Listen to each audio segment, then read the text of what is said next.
Why won't this work? Why won't this work?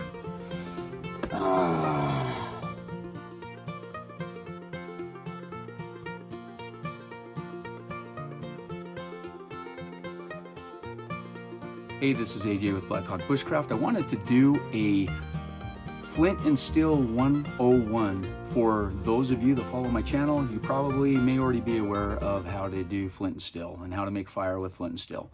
For those of you that are new to the channel or haven't ever tried flint and steel, hopefully this will be something to get you started in the right way. I know that when I started out with flint and steel years ago when I was a kid, it was something that was very difficult and something I didn't really enjoy doing because I ended up always getting bloody knuckles, and I'm going to talk about that a little bit. But in a nutshell, if you're wanting to succeed with flint and steel, there's 5 things that you just need to keep in mind. First one is the striker. Now when I'm talking strikers, I'm talking about things like this. Carbon steel. It has to be carbon steel. It cannot be stainless steel. These are some different types of carbon steel strikers to use for flint and steel. This is your standard hand-forged C-type striker. This is something that a lot of people use. Okay, here's another one. And here's one that I broke. And there's also the laser cut strikers. This is a SE knockoff. There's an SE striker and bow drill divot tool that you can buy. They're running around $30, $35. I don't know what the cost is. I just get these ones off of Amazon. And the reason why I like these is they allow you to use a pinch grip for striking. It's not as easy to do a pinch grip with the C-type strikers. It can be done, but a little bit more difficult. You kind of have to hold it, wrap your finger on the inside, press your thumb and your fingers against the inside of the striker, and then you can get a good pinch grip. If you just use this, you have a lot more meat to hold on to because of the bow drill divot in the middle.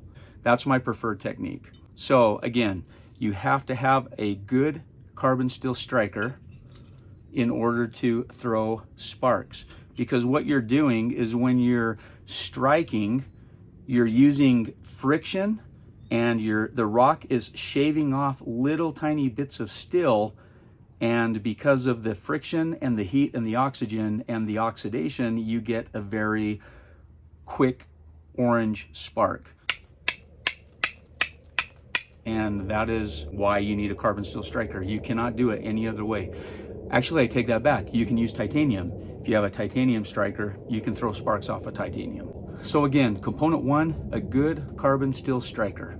Component number 2 is the rock. When I talk about a rock, I'm not talking about something like this, okay? Something that you just pull out of a riverbed that's got all rounded edges, okay? Because again, you're wanting to use your striker and shave off bits of steel in order to drive a spark. You cannot do that on rounded edges, okay? What I will tell you is related to your rock, there's really only one thing that you need to remember. It needs to be harder than the steel. If it's harder than the steel, then that's going to allow you to shave off those little tiny bits of carbon steel that will ignite with the friction and give you a good spark. So what are some good types of rocks that you can use?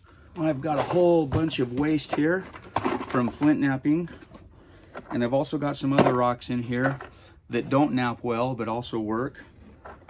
So one of the types of rocks that's probably most common in your area is just a piece of quartzite, okay?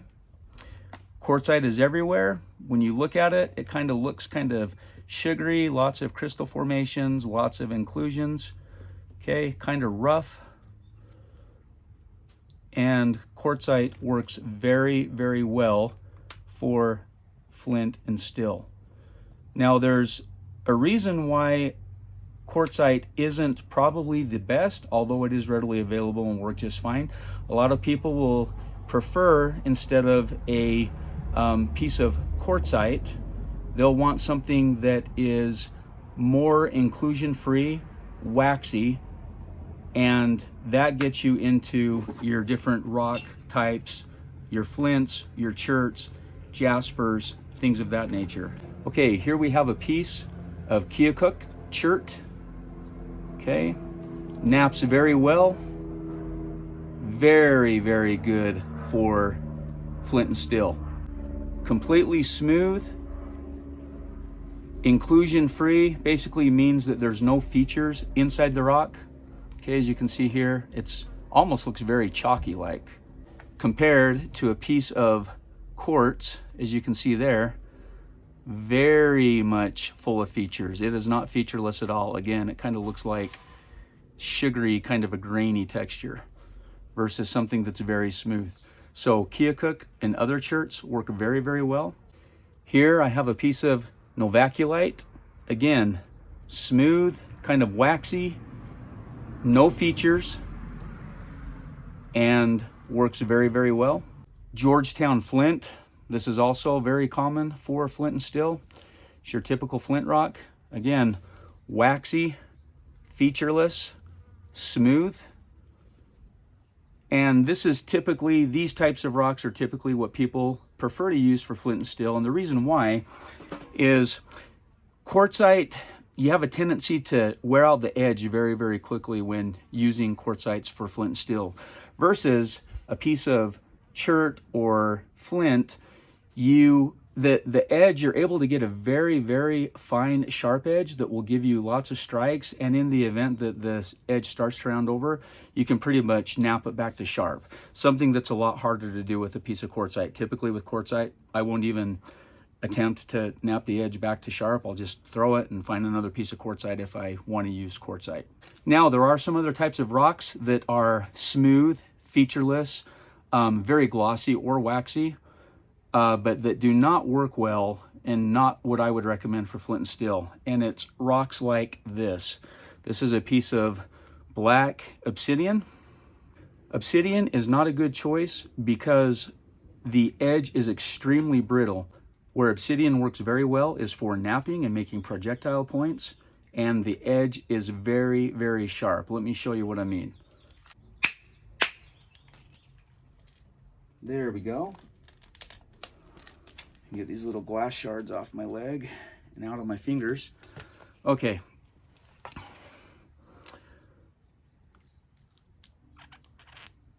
And this is what I'm talking about. You just get these extremely sharp razor edges because this is just volcanic glass.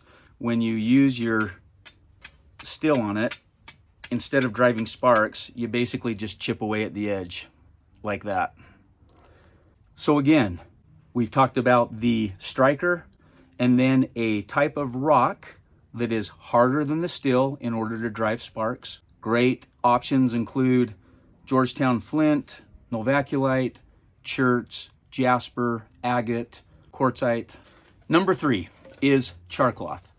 Here I have just a old Danish butter cookie tin that I use to cook my char cloth in.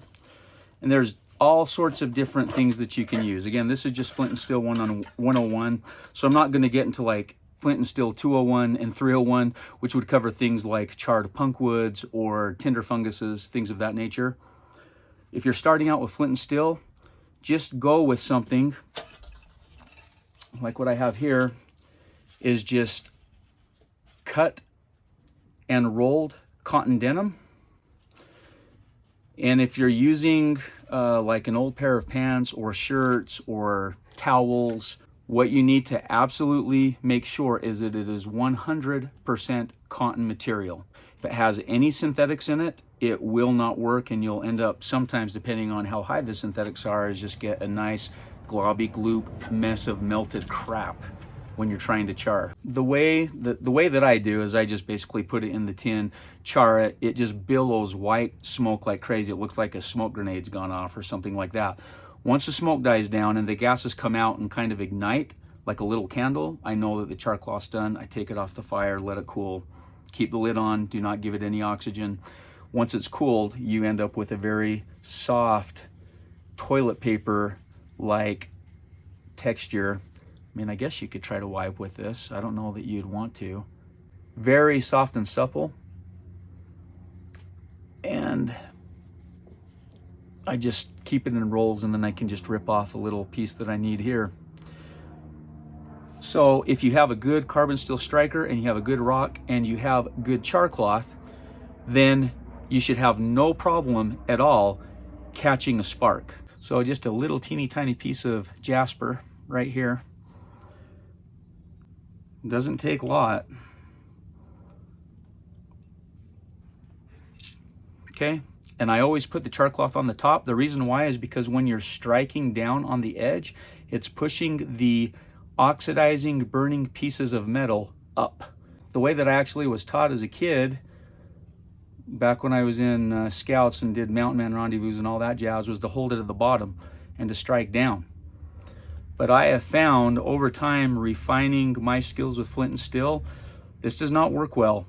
My preferred method is just to hold the char cloth on top like this, okay? And to just give it a good strike. There we go. Took a few.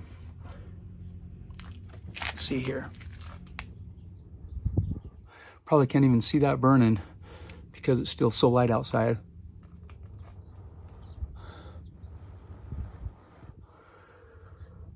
But yeah, there you go. If your char cloth has been cooked well, not to the point that it's falling apart, not to the point that it turns into ash, but to the point that it's completely carbonized, nice and soft and pliable, similar to toilet paper, it will catch a spark without any problem at all. And that came from something just as small as a little teeny tiny flake of jasper. Very thin, but an edge that is completely strong enough for using for flint and steel. Item number 4 is what you are using to receive your ember. There's all sorts of materials that you can use for that. This is just prepared jute. Basically your jute twine unraveled, shredded up, you get something like this. You can carry some jute in your kit. You can use cottonwood bark, you can use juniper bark, you can use aspen, the inner bark of the aspen. So many different things out there. You can use grasses. Basically, the rule of thumb is this: it just needs to be fine enough and able to receive an ember so that as the ember burns and as you're giving it oxygen, it will generate enough heat and the material is fine enough that you will get fire. Again, this is just prepared jute. So let me show you. We're going to get another piece of char cloth here. Okay. So there's the char cloth. Let's grab another little shard. Another piece of Georgetown flint.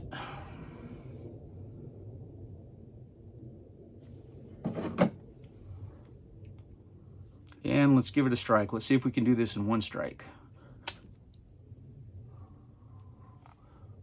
There we go. Sharp edge. Enough speed and pressure.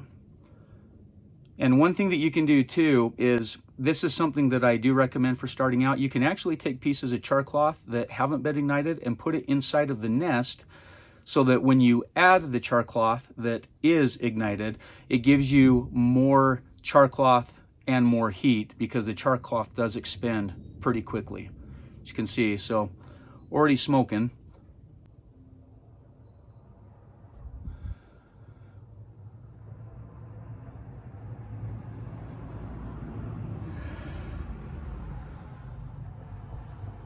And there you go. A lot of people fail with flint and steel because their material is not fine enough. So what they end up doing is blowing on that ember until the ember is completely expended. And then as such, they end up having to use another piece of char cloth and, you know, put it in the nest, try it again. But if you can get your material fine enough from the get-go, and if you do have some coarser material, that's not a problem. Just make sure that the stuff that is receiving the ember is fine enough. That's why when you're using barks, a lot of the time you will see the stuff that's right in the middle of the nest is your really, really fine stuff. And then the coarser material kind of wraps around the fine stuff. It's the whole reason why it's done like that. The fifth thing is technique. So again, when I was trained on Flint and Steel, it was with old Scoutmasters, people that did Mountain Man Rendezvous, people that were into all that type of stuff. And these were actually forged strikers, and they did the same thing. These aren't ones that they made, but you can just buy these eBay, wherever. Etsy probably has them too. With the C-type strikers, the whole theory is that you put your hand through it like this and then scrape down on the edge of the rock, okay? Now, when you're starting out, one of the problems and tendencies that you have is using too much pressure, or perhaps the striker rotates over to the side and you end up racking your knuckles on the edge of the rock and end up getting bloody knuckles. A lot of the times when people are starting out, they have a tendency to use too much wrist action. So when they're striking, they're doing something like this, and I don't know if you just heard that, but it basically will break the edge of that rock versus just throwing sparks. Okay, this is throwing some sparks now that that edge is strong enough, but there's another piece that just came off. But a lot of people kind of do this motion, and you'll have the tendency to scrape your knuckles, cut your knuckles on it. You'll break the edge of the rock, okay? What you're wanting to do is to really keep your wrist straight and just do a up and down motion. So it's basically your elbow is your pivot point and your wrist stays completely straight. You're not doing this at all, okay? Now, you can do that, obviously, with a C-type striker. I've gotten to the point I don't like to wrap anything around, because I find that when I'm holding it in a hammer fist like that, I don't get as much control. I've since gravitated to pinch methods, where you just hold the striker between a couple fingers, and the same thing, you don't use your wrist. This is your pivot point in your elbow, and you can just throw the sparks like that. You get better control to where you can just very lightly glance the edge of that rock to drive those sparks. I find that I get more sparks doing it this way, and more sparks with the char cloth on the top means the likelihood to get more one strike catches using a pinch grip versus the hammer grip. And again, you're not like really hammering down on the rock. You're just wanting to just basically just gently scrape just very, very fine fragments of carbon steel off the end of the striker. So you're not really hitting hard. It's just like this, okay? And that's why I like a pinch grip. Here we go. Try a little piece of Georgetown flint. Let's turn it around, and I usually will try to catch it. The edge that looks the hairiest is more fine, so it will want to catch the spark a little bit easier. Okay, here we go. There we go. Yeah, it's actually caught two sparks. One, if you can see those, one right here and one right there. But if you're banging too hard or not going fast enough, or, you know, I've seen people like, you know, all sorts of different issues with the technique. For those that are starting out with Flint and Steel, I hope that you found this useful. Again, remember those 5 things: a good carbon steel striker, a good rock with a nice sharp edge. Oh, the planes are my nemesis on every video. Completely drives me crazy. 5 things: carbon steel striker, a good rock with a nice sharp edge, perfectly prepared char cloth, a nest to receive the ember that's fine enough to be able to ignite something like prepared jute, or different types of barks, grasses, lots of different things you can use, and then your technique. I promise you, if you practice keeping in mind those 5 things, you'll find yourself being able to use Flint and Steel to start fires in a matter of no time at all. Thank you so much for watching. This is AJ with Blackhawk Bushcraft, and until the next video, take care.